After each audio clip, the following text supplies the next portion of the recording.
यूहन्ना की इंजील 21 बाब की 6 आई। उसने उनसे कहा, कश्ती की दाहिनी तरफ जाल डालो तो पकड़ोगे।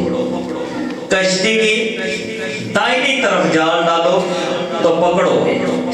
खुदावंद यीशु मसीह नासरी जब शागिर्दों के साथ कश्ती पर थे, अब पतरस और दूसरे शागिर्द पूरी कोशिश कर चुके, सारी रात वो जाल डालते रहे लेकिन उनके हाथ में कुछ नहीं आया।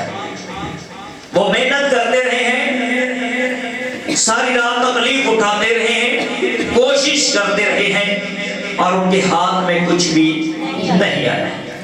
अब वो अपने जाल साफ कर रहे हैं और खुदावंद यीशु वहां पर आए और खुदावंद यीशु इजाजत के साथ, एहतरामन इजाजत के साथ पतरस की कश्ती पर सवार हो गए।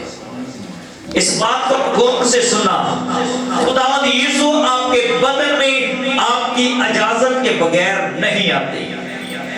वो कहता है, मैं तेरे दिल के दरवाजे पर खड़ा खटखटाता हूं, कोई अपना दरवाजा खोले तो मैं उसके दिल में रहूंगा। यूहन्ना के इंजील में कहा, प्रकाशित की किताब में कहा, यीशु तेरे दिल के दरवाजे पर खटखटाता। एक गीत भी है, एक गीत है, आपके दिल के दरवाजे पर खुदावंद यीशु नॉक करता है। अब पतरस के हाथ में कुछ नहीं लगा तब तक जब तक यीशु उसकी बेड़े पर, उसकी कश्ती पर सवार नहीं है। आम वाणी में कह लो तो पतरस अभी तक बेफल है, उसकी जिंदगी में वो फल नहीं जैसा उसकी जिंदगी में होना चाहिए। ये शाम उसके लिए एक सुहानी शाम है, ये शाम उसके लिए फलदार शाम है जब यीशु उसकी कश्ती पर आए और खुदावंद यीशु ने कहा कि अब दाहिनी तरफ जाल फेंक। और यहाँ पर पतरस का तजुर्बा बोलता है, यहाँ पर लोगों का तजुर्बा बोलता है। साथ होने वाले लोग कहते हैं, उस्ताद हमने पूरी रात मेहनत की है, अब मछली पकड़ने का वक्त नहीं है और वेला मछली पकड़ना नहीं है। लोग आपकी बीमारी को देखकर, लोग आपके सालों को देखकर, लोग आपकी बदरूहों को देखकर कह सकते हैं आप शिफा नहीं पा सकते, लेकिन जो कोई अपने दिल का दरवाजा यीशु के लिए खोलेगा, मेरा ईमान है वो आज ही से शिफा याब है। हालेलुया। तो यहाँ पर क्या हुआ, पतरस रसूल खुदावंद यीशु से कहते हैं, हमने मेहनत की सारी रात और अब उस्ताद मछली पकड़ने का वक्त नहीं है। खुदावंद यीशु ने कहा, जाल दाहिनी तरफ डाल।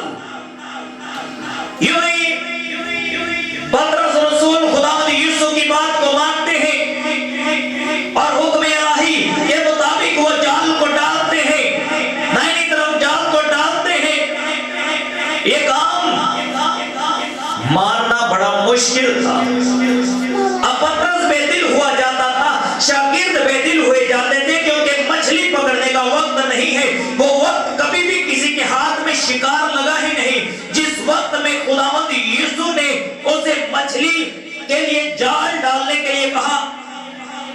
और ये वक्त खुदावंद यीशु के हाथ के अंदर रहता है, मेरा मानना ये है। और खुदावंद यीशु ने कहा, अब जाकर जाल को दाहिनी तरफ डाल। यूं ही हुक्म के मुताबिक जाल डाला गया और वो जाल मछलियों से भर गया। अब जाल किसके कहने पर डाला है? खुदावंद यीशु के कहने पर। पहले जाल अपनी मर्जी से डालते रहे हैं, अब जाल डाला है खुदावंद यीशु की मर्जी के मुताबिक। चंद आयत पीछे हैं, उन्होंने उससे कहा, हम भी तेरे साथ चलते हैं। वो निकलकर कश्ती पर सवार हुए, मगर उस रात कुछ ना पकड़ा। और सुबह होते ही यीशु किनारे पर आ खड़ा हुआ, मगर शागिर्दों ने ना पहचाना कि यीशु है। बस यीशु ने उनसे कहा, बच्चों तुम्हारे पास कुछ खाने को है? उन्होंने जवाब दिया कि नहीं। ये मौजज़ा खुदावंद यीशु के जी उठने के कब है जी? बाद का है। इससे पहले भी खुदावंद यीशु पतरस की कश्ती पर आए हैं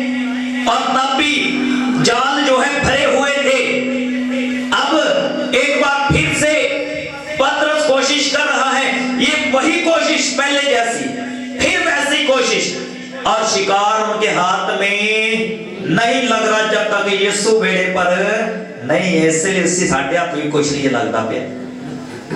मैं तो पतरस को सीखा, मैं कैसी बेले न खटे क्यों मां जी, साढ़े को यीशु नहीं है।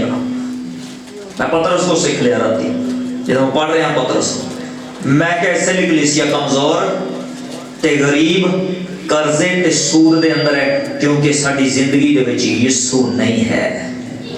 पतरस बेफल, और जब यीशु उसकी कश्ती पर आए और तब भी अजायब हुआ है, जब पहले जाल डालने को कहा है तब भी मछली पकड़ने का वक्त नहीं, और आज जब यीशु ने कहा है कि जाल दाहिनी तरफ डालो तो आज भी मछली पकड़ने का वक्त नहीं है, क्योंकि सवेरे मछली जाल में नहीं आती, मछली का वक्त रात को होता है। रात को मौजों में होती मछली, सफर करती है, और दिन के उजाले में मछली का सफर नहीं होता था। और ये मछुआरों की कहना है, मछुआरों का कहना है कि ये वक्त अब ठीक नहीं है जाल डालने के लिए। लेकिन खुदावंद यीशु ने कहा है जाल डाल। अगर मैं और आप अपनी मर्जी से जाल डालते रहे, हमारे हाथ में कुछ नहीं आएगा। दुनियावी अक्ल खुदा के सामने कुछ नहीं है। मेरा और आपका खुदावंद यीशु अलीमे कुल और इल्मे गैब खुदा है। अगर वो पांच मछलियां से, 5 रोटियां से, 5 रोटियां से 2 मछलियां को 5000 लोगों को खवा सकता है, तो कहता ना जाल फेंकते, फिर जाल को फेंकना भाई। अब हम जाल यीशु के कहने के मुताबिक नहीं फेंकते। वो क्या कहता है, वो यूहन्ना की इंजील में मुझे और आपको सिखाता है। वो कहता है हवा के परिंदों को देखो, वो ना बीज बोते ना काटते, मैं तेरा खुदा उनको खिलाता हूं। फिर वो अपने कलाम में कहता है तूफानी खुराक के लिए मेहनत ना कर, तो खुदा की बादशाही को ढूंढ और दुनिया की चीजें तुझे इनाम मिल जाएंगी। मैं जब फानी खुराक की तलाश में था 5 साल वेला रहा। जब मैंने बाइबल उठाई, जब मैं इंजील की मुनादी करने लगा, साथ ही मुझे जॉब ऑफर हो गई, और मेरा अब्बा कहे छाड़ पादरी बनाते तो नौकरी कर। मैं कह नहीं, अगर बाइबल उठाने से मुझे जो मिल सकती, तो बाइबल सुनाने से क्या क्या मिलेगा मुझे वो देखना है। अब बाइबल को उठाकर चलना है, और ये बाइबल ही मेरे साथ रहेगी। मैंने अहद कर लिया, मैंने कहा खुदावन जिस रोज तो मुझे इस कर्ज में से निकाले, जिस रोज तो मुझे इन चीजों में से निकाले, तो मैं अपना 24 घंटे की खिदमत के लिए अपने आप को तेरे लिए वक्फ करूंगा। 6 माह बाद खुदा ने मुझे फारग कर दिया। खुदा ने कहा ले तू फारग है, पहली किस्त की पहली पर्ची मेरे हाथ से कोक दी बोतल में अपने बेन के आप दुकान पे आ जा। कहता कीजिए क्यों? मैं के मेरा काम खत्म हो गया, कर्जा गया जे लाख, और आपा सुनाना खुदा दा कलाम। आपको खुदावंद में कमिटेड होना पड़ता है। पतरस को खुदावंद यीशु ने कहा अब तो महागीर नहीं बल्कि आदमगीर बनेगा, और जब उसके हाथ में कलाम दिया गया, फिर उसने वापस परत कर उस बेड़े को और मछलियों के शिकार को नहीं, फिर उसने लोगों को कलाम सुनाना शुरू किया। आपकी जिंदगी में कलाम का होना बड़ा जरूरी है। ये वही पतरस है जो लोगों को क्या करता है, कलाम सुनाता है, और इसके घर के निजाम चलते हैं, खुदा चलाता है। अब इसने जब जाल डाला, इसको फिर मछली नहीं मिल रही, इसको फिर भी मछली अपनी मेहनत करता रहे सारी रात, और इसके जाल में कुछ भी ना आया। खुदावंद यीशु ने कहा, खुदावंद यीशु टू बी फ्रैंक बोलते हैं, खुदावंद यीशु टू बी फ्रैंक बोलते हैं। मैंने पढ़ा शमौन पतरस और उनसे कहा मैं मछली के शिकार को जाता हूं। शमौन पतरस ने उनसे कहा मैं मछली के शिकार को जाता हूं। उन्होंने उससे कहा हम भी तेरे साथ चलते हैं। वो निकलकर कश्ती पर सवार हुए, मगर उस रात कुछ ना पकड़ा। ये रसूलों की बात है। ये शागिर्द रात को क्या कर रहे थे? मछली पकड़ रहे थे। वे शिकार करने की कोशिश में थे, लेकिन अब इनके हाथ में कुछ भी आ नहीं रहा था, क्योंकि ये यीशु से जुदा हो चुके थे। ये वही लोग हैं जिन्होंने 5 रोटियां और 2 मछलियां दी और 5000 को खिलाया। यीशु अगर आपके साथ है, मैंने कहा आपके किचन, आपके तेल की कुपियां कभी खाली नहीं होंगी।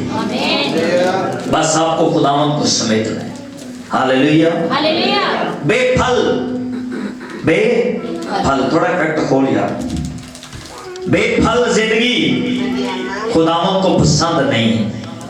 आप जब पढ़ते हैं मत्ती की बात की 18-19 आयत, तो वहां पर लिखा है, और सबको फिर शहर को जा रहा था। यीशु सबको फिर शहर को जा रहा था, उसे भूख लगी और राह के किनारे अंजीर का एक दरख्त देखकर उसके पास गया और पत्तों के स्वास में कुछ ना पाया। बाइबल बताती है ये अंजीर का दरख्त है और उसमें फल ना था। ये समझ में और आम में फल ढूंढता है, ये समझ में और आम में कारकर्दगी को देखता है, ये समझ में और आम में एफर्ट, आम में मेहनत को देखता है कि आप उसके लिए कितनी मेहनत करते हैं, आपका ईमान कैसा है, आपका किरदार कैसा है, आपका काम कैसा है। ये रो में फल है, रूहानी नेमतें। आपकी जिंदगी में आपको ईमानदार होना है, आपको नेक चाल चलन करना है, आपको झूठ नहीं बोलना, आपको सच बोलना है। ये आपकी जिंदगी में फल है। और यीशु ने कहा जाओ जाकर फल लो, तुम्हारा फल तुम में कायम रहे, तुम्हारा फल तुम में कायम रहे। यीशु कभी भी आपके पास आ सकते हैं, आपसे कह सकते हैं लाओ जी पारसी फल, नासर सा फल दियो, नेल्सन सा फल आपका कहां पर है, आपका रूहानी फल कहां पर है। और अगर कहेंगे नहीं नहीं खुदावंद, नहीं नहीं मैं तो अभी फलदार नहीं हूं, अभी मुझे 1 साल दे, मुझे 6 माह दे, मुझे 3 माह दे, मैंने 120 दिन का सेशन किया है, अभी तक मैं फल नहीं लाया, मुझे गोदी देने वाला पादरी नहीं सही हैगा, मैनू उन्हें कलाम नहीं सही सुनाया, उन्हें मैनू दुआ का तरीका नहीं दसिया, तो ये हाने पाने, ये हीले वसीले काम नहीं आएंगे। आपको अगर दुआए रुबानी आती है तो कलामे खुदा में लिखा हुआ है, जो कुछ तुम्हारे पास है उसे मजबूती से थामे रहे, वही फलदार साबित होगी। ईमान हो तो, ईमान हो तो। मछुआरे कहते और नहीं उस्ताद छड्डो, सारी रात लगे रहे, लक पीड़ करदा पे बार बार जाल पा के, हुण जाल पाउण दा की फायदा है, रहन दिओ। उन्होंने यीशु के कहने ते जाल पाया है। एक कलाम मैंने सिखाया था, कुंडी फेंक, है ना, जब वो मछली ने अपने अंदर का सिक्का दिया था नीम मस्काल अदा करने के लिए, नीम मस्काल अदा करने के लिए बेज़बान मखलूक परिंदों में शामिल, सुनना इस बात को, अगर ये मछलियां हुक्म के मुताबिक पानी के ऊपर वाली सतह पर आकर शागिर्दों के लिए मुहैया हो सकती है, तो यहां पर अंजीर का दरख्त फल नहीं दे सकता था। अंजीर का दरख्त फल दे सकता था लेकिन वो बेफल था। आपको बेफल शजर की तरह नहीं, आपको फलदार शजर की तरह जमीन पर रहना है। और खुदावंद कहता है जो अपने दिल के दरवाजे को खोलता है, मैं उसे ऐसा दरख्त बनाऊंगा जो नदी के किनारे लगा हो, वो खुद तो हरा होगा लेकिन जो उस पर बसेरा करेगा, जो उसके साए में बैठेगा, वो भी फलदार और हरा हो जाएगा। ऐसी जिंदगी आपकी चाहिए यीशु को। हालेलुया। लगता है थोड़े उत्तों ना करी गल समझ आ रही, थोड़ा औखा है लेकिन समझियो जी, सीखियो जी। फलदार होना बड़ा जरूरी है। शजर वो जो फल से लदा हो, और तकलीफ भी उसी शजर को होती है। जिसके ऊपर फल नहीं उससे कोई हाथ भी नहीं लगाता, और जिस पर फल है उस लोग पत्थर मार मार के फल तोड़ने की कोशिश करते हैं। आप ऐसा मत सोचो आपको बरकत मिल जाए, आप अपने तकिए पर हाथ रख के सो जाएंगे, नेवर। आपको बरकत मिल गई, लोग आपके मुखालिफ नहीं होंगे, मत सोचो। क्योंकि बाइबल में लिखा है, यीशु ने कहा जो मेरे पीछे चलना चाहे क्या करे जी, अपनी सलीब उठाए। और सलीब उठाने का मतलब पता है क्या है? दुख, तकलीफ, अजियत, मुसीबत, तंगी आपको देखनी होगी। आपको क्या करना होगा? देखना होगी। वज़ीफतें आएंगी, मुसीबतें आएंगी आपकी लाइफ में, लेकिन आपको उसे सब्र करना है, उससे सीखना है। तो क्या होता है फिर आपकी जिंदगी में फल काम करते हैं। खुदावंद यीशु ने खुदावंद यीशु ने शागिर्दों से कहा, जागो और दुआ करो ताकि आजमाइश में ना पड़ो।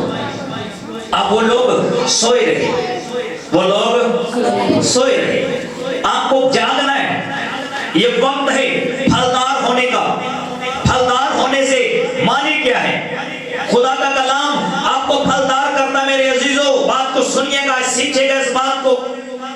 मैंने लास्ट थर्सडे यहां से कहा, भाई जबरान को खान साहब का, मैंने कहा खान साहब 2 दिन का रोजा रखना है अपने बच्चों के लिए। 2 दिन रोजे और दुआ में ठहरना अपने बच्चों के लिए।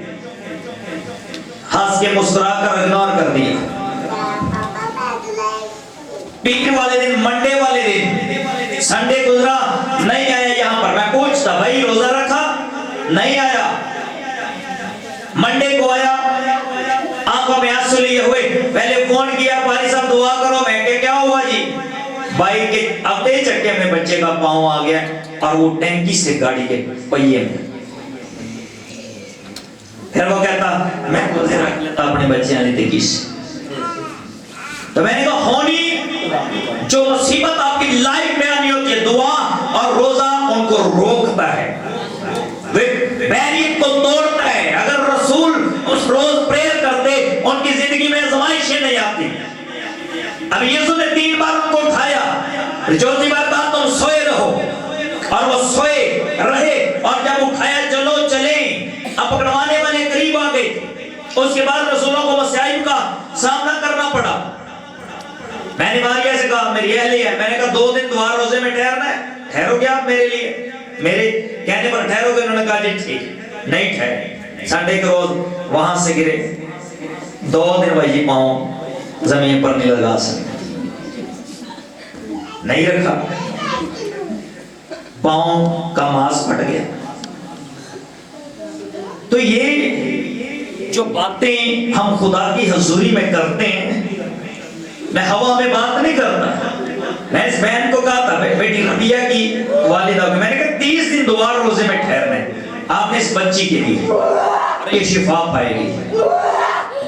और रोजे का मतलब है आपको फास्टिंग में जाना है, आपको मेहनत करनी है। जब आप मेहनत करते हैं खुदावन में, तो खुदा आपकी मेहनत को फलदार करता है। हालेलुया। खुदा आपकी मेहनत को फलदार करता है। खुदा आपकी मेहनत को फलदार करता है। और यहाँ पर लिखा है कि पतरस ने क्या किया? अपने हाथ खुदावन के हाथों में दे दिए हैं। वे मेहनत कर रहा है। अब इसके बाद उसने अपना आप सौंप दिया खुदावन में। यस, 1 मिनट, बाजी रुको, अब पीछे आगे बैठ। हालेलुया, बैठे। मेरी खुदा ये जिक्र और ज़िक्र खुदा वे जो माहौल को डिस्टर्ब करने वाली स्पिरिट है, तेरे नाम में इसी फ्लोर से इसे बांधता हूँ। यीशु के नाम में इसी फ्लोर से मैं इसे बांधता हूँ। In the name of Lord Jesus. Hallelujah. छोड़ दो मैरियन, मैं बंधा रहेगा, मेरा ईमान है। और खुदावंद इसकी चीखने और चिल्लाने और शोर करने की हिस्स को बंद करता हूँ। पर जी छोड़ो, बैठो, बैठो, सुनो। कलाम खुदा में लिखा तुम्हारा फलदार होना जरूरी है। बैठेंगे, सभी बैठेंगे अपनी अपनी जगहों पर। फलदार होना जरूरी है। और ये सुन कर जाओ, जाकर फल लाओ और तुम्हारा फल तुझ में कायम रहे, और उसके वसीले क्या होगा? तुम बरकत पाओगे। तुम्हारा फल तुझ में कायम रहे। तुम्हारा फल तुम में जब कायम रहता है, तो तुम इब्लीस, बीमारियों, शैतानी कुव्वतों, जादूटोने, मंत्रों और जमीन की आजमाइशों पर गालिब आते हो। आदम और हवा गिरे क्यों? आदम और हवा गिरे इसलिए कि उस फल को खाने से मना किया गया। जिसको खाने से मना किया गया, उसी फल को उन्होंने खा लिया, और उसके बाद उनकी जिंदगी में मसाइब शुरू हुए, मुसीबतें आई। और तुम्हारा फल क्या? नेकी, तहम्मुल, आजिज़ी, इनकसारी, मोहब्बत और रफ़ाक़त, ये कायम है। आपके अंदर फल कायम है, और कलाम का फल आपकी जिंदगी में तासीर करता। बाइबल में लिखा कि जो अच्छी जमीन पर गिरे, मत्ती 13 बाब की 18, मत्ती 13 बाब की 9 में लिखा हुआ है, और कुछ अच्छी जमीन पर गिरे और फल लाए, कुछ 100 गुना, कुछ 60 गुना, कुछ 30 गुना। कुछ 100 गुना, कुछ 60 गुना, कुछ 30 गुना। अगर आपका दिल का दरवाजा खुला हुआ है, यीशु तेरे दिल के दरवाजे पर खटखटाता है। अगर तेरे दिल के दरवाजे खुले हुए हैं खुदावंद यीशु के लिए, तो जो कलाम का बीज आपके लिए बोया जाता है वो फल लाएगा। अगर आप में 30 गुना हुआ आप पाते हैं, आप में 60 गुना हुआ आप पाते हैं, जिसमें 100 गुना हुआ उसकी जिंदगी में हमेशा का ताज उसके सर पर लगेगा। आप रास्तबाजों की टोली में और आसमान की बादशाही में सबसे बड़ा रुतबा पा सकते हैं। और बाइबल में लिखा, तुम फरिश्तों का इंसाफ करोगे। जो खुद इंसाफ का मुंतजिर है, मेरा इंसाफ किया जाए। बाइबल बताती जब तू रास्तबाज होगा तो क्या करेगा? तो फरिश्तों का इंसाफ करेगा। यह है फलदार जिंदगी। हिकमत आसमान से उतरती है और हिकमत के वसीले से मैं और आप फलदार होते हैं मेरे शिष्य। यहाँ पर खुदावंद यीशु ने अपनी हिकमत उनमें डाली, और हिकमत क्या है कि तुम्हें दाईं तरफ क्या करना है? जल डालना है। और खुदावंद यीशु ने कहा, मैं दाईं तरफ वालों से कहूंगा, आओ मेरे बाप के मुबारक लोगों, उस बनाए आलम में से लो जो हमेशा से तुम्हारे लिए तैयार है। क्या? जन्नत अल फिरदौस। दाएं हाथ में लो। कहता मैं भेड़ों को दाईं तरफ और बकरियों को बाईं तरफ खड़ा करूंगा। इसलिए मैं आपको बताना चाहता हूं कि खुदावंद यीशु किबरिया की दाहिनी तरफ जा बैठे। अब वो दाहिनी तरफ से मेरा और आपका इंसाफ करेंगे। अगर आप दाहिनी तरफ वाले हैं तो शिफा दाहिने हाथ से जारी और सारी हो जाएगी। Hallelujah, hallelujah. समझ आ रही है? समझ आ रही है? किन्हें समझ आ रही है? हालेलुया। यीशु ने क्या, मैं भेड़ां सजे हाथ ते बकरियां को खबे हाथ खिलाना है। आपको भेड़ बनना है। और एक पादरी है ने क्या बकरी की कर दी है? बकरी कर दी है मैं ते भेड़ कर दी है बैग। ओ भाई साहब तर्जमा करके सुनाएंगे गए साढ़े विच रह गई गल। तो भेड़ अपने चरवाहे की आवाज को पहचानती है। भेड़ चरवाहे के पीछे चलती है। आप अगर भेड़ हो तो आपका चरवाहा खुदावंद यीशु, आपका लीडर खुदावंद यीशु है। अगर जिसका लीडर खुदावंद यीशु है, जो मर्दों